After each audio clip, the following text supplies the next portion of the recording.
Halo teman-teman, kita ketemu lagi. Saya ingin teruskan apa yang sempat saya sharing di video sebelumnya mengenai pasar saham di Indonesia. Kita lihat kondisi pasar saham di Indonesia kelihatannya sudah mulai sedikit agak tenang. Tapi apakah ini betul akan berlanjut bahkan menjadi bullish? Kita harus tunggu. Nah, saya ingin kembali dulu kepada teknik secara grafis yang sebetulnya sangat klasik, yaitu pembentukan awal dari sebuah tren.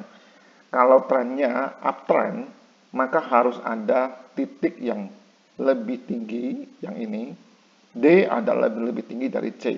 Ya, ini adalah higher high. B lebih tinggi dari A. Ini adalah higher low. Ini adalah permulaan dari uptrend.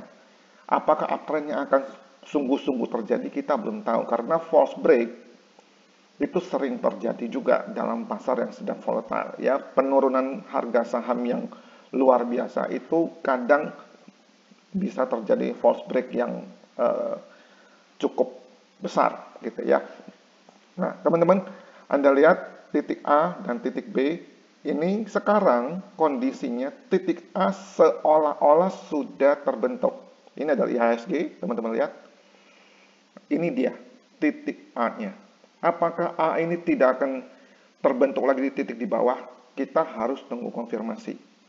Sehingga kalau kita ingin masuk di awal tren, kita harus melakukan money management dengan baik. Sesuaikan dengan profil risiko masing-masing. Oke, nah A dan B kelihatannya A sudah terbentuk. Lalu apakah titik yang ini adalah titik C? Artinya waktu dia naik, kemudian dia berhenti, dan koreksi minor. Kalau dia koreksi minor dan terbentuk titik yang lebih tinggi daripada A, contohnya di sini titik B, dan kemudian naik lebih tinggi lagi dan tembus di harga atau nilai C ini, kemudian dia naik entah sampai kemana, dan kalau nanti dia berhenti dan kemudian dia koreksi lagi, dan kita berharap koreksinya adalah koreksi minor itu bisa saja dia tembus di bawah C, tapi jangan sampai tembus di bawah B. Begitu ya. Jadi kalau dia turun, silakan saja dia turun sampai berapapun, yang penting tidak lebih rendah daripada B.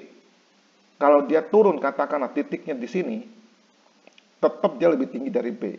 Itu adalah higher low berikutnya. Nah, teman-teman, kalau itu terjadi, kita berharap dia bisa naik lagi, kemudian naik lebih tinggi dari D. Itu sudah konfirmasi yang berikutnya. Dan itu adalah kabar baik buat kita sebagai trader. Nah, aplikasinya gimana? Yuk kita lihat di IHSG.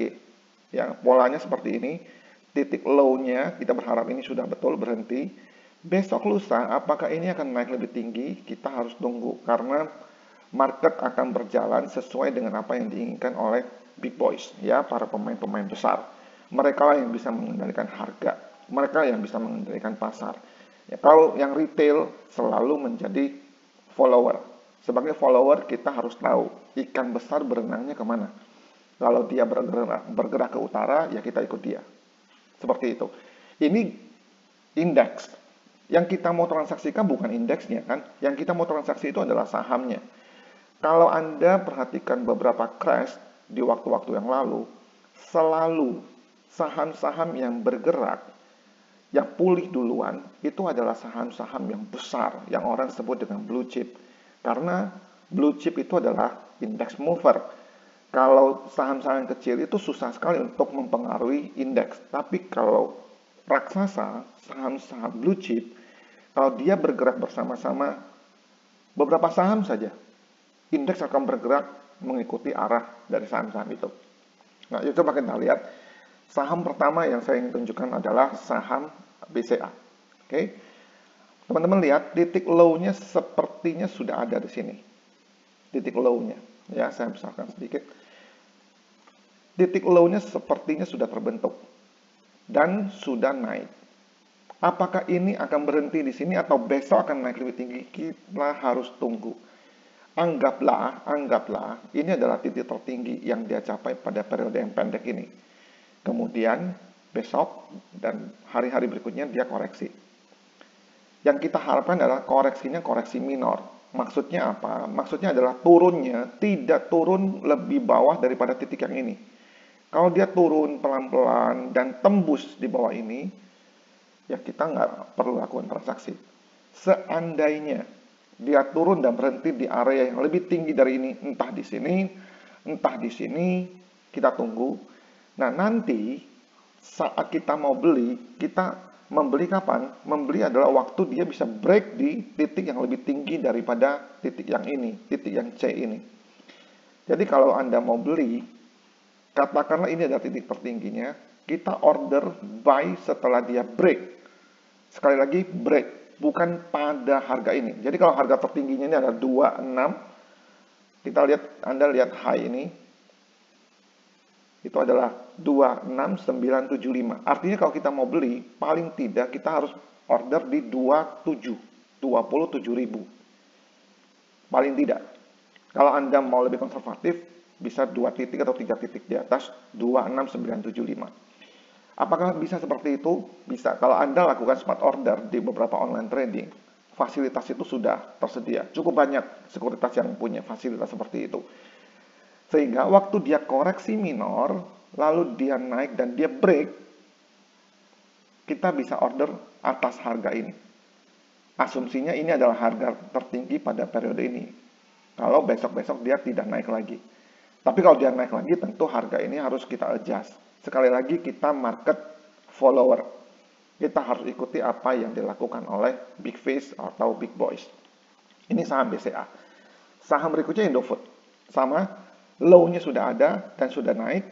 Apakah dia akan berhenti di sini dan besok langsung dia koreksi dan koreksinya juga koreksi minor? Kalau iya koreksi minor, maka koreksi minor itu adalah kalau dia berhenti misalnya di sini, berarti dia sudah membentuk higher low, ya, titik di sini atau titik di sini dimanapun asal lebih tinggi dari yang ini. Itu adalah higher low. Nah, kapan kita order buy? Kita order buy di titik tertinggi sebelumnya ini. Mudah-mudahan saja dia membentuk sebuah titik konfirmasi resisten yang minor ya di bawah ini. Jadi kita bisa mendapatkan harga yang sedikit lebih murah.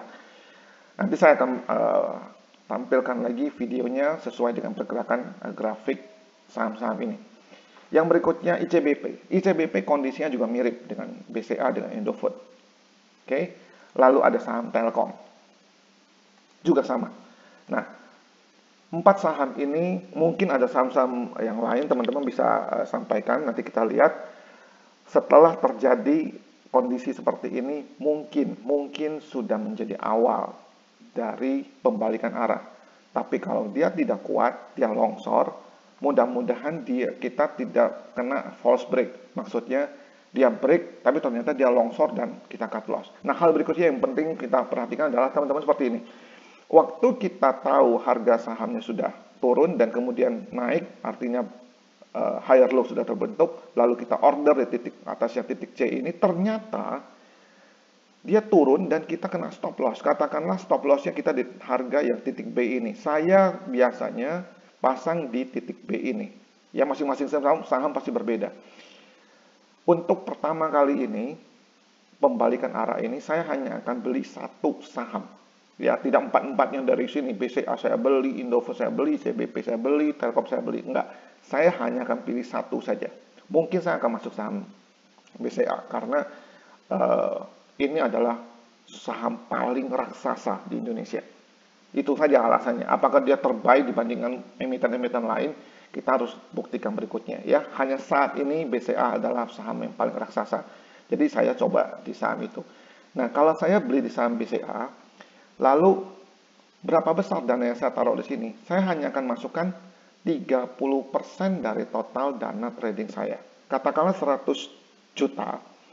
Waktu dia break, saya hanya beli 30 juta. Dan saya pasang stop loss di sini. Ya. Pasang stop loss di titik B ini. Waktu dia sudah terbeli, kemudian saya pasang stop loss di titik B ini. Titik B ini bisa saja bergeser teman-teman, makin lama makin tinggi. Kalau kondisi bursa betul-betul bagus. Nah, waktu dia naik, ya sudah kita tunggu. Ya, kemudian kita bisa averaging up. jangan averaging down, averaging up. Jadi 30%, kemudian mungkin saya masuk lagi 30% berikutnya, dan mulai saya bisa sebar di saham yang lain selain saham BCA.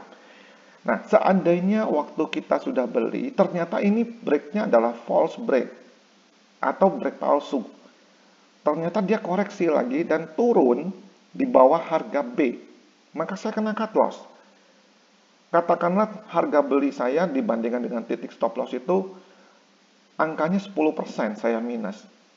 10% dana yang pertama saya masukkan itu hanya 30% dari total dana. Artinya kerugian saya yang pertama ini adalah 10% dari 30%.